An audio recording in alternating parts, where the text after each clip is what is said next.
Today, we begin choosing the most remarkable freshman class in Princeton history. I mean, why does it have to be so frustrating? They always tell you, oh, enjoy yourself while you're being a kid. You need to enjoy yourself being a kid. No, you don't. You can't enjoy yourself while being a kid. You need to be in AP classes because you need to compete on a higher grade point average. You need to be in dual credit. You need to be doing this and that and always planning for the future to the point that you just lose yourself and your social life.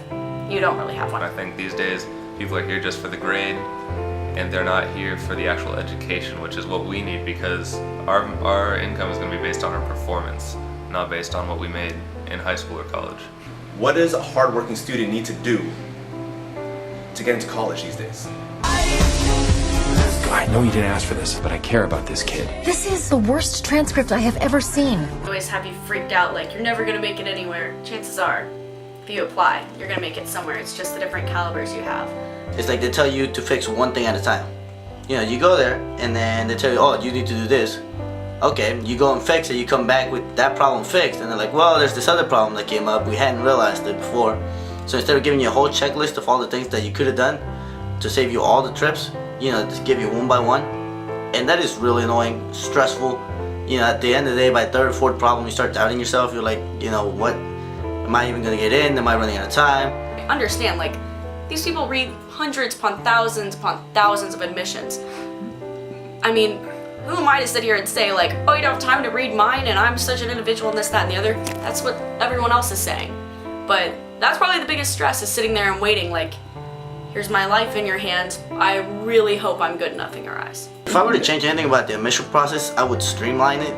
I would have, you know, instead of having all these kinds of departments, I would have one person who's work through with each student throughout the whole process.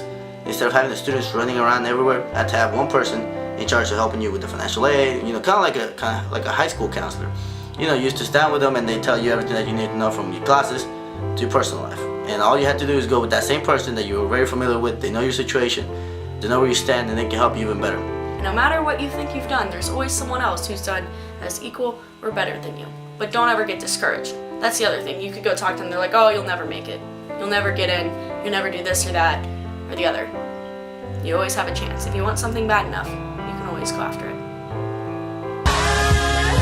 He was a lost kid, and then he was found. I forgot you're in a very fragile state. Maybe you'd like to step outside and see how fragile I am. Only kidding. You wanna go out sometime? Yes. I mean with me. Oh, yes. This parenthood thing. What am I doing wrong? There's no one best way to do it, or so I have gathered with my vast experience reading personal essays. Hey, Portia, are you gonna be my mom? What? Just messing with you. I am an admissions officer. There's nothing improper going on here.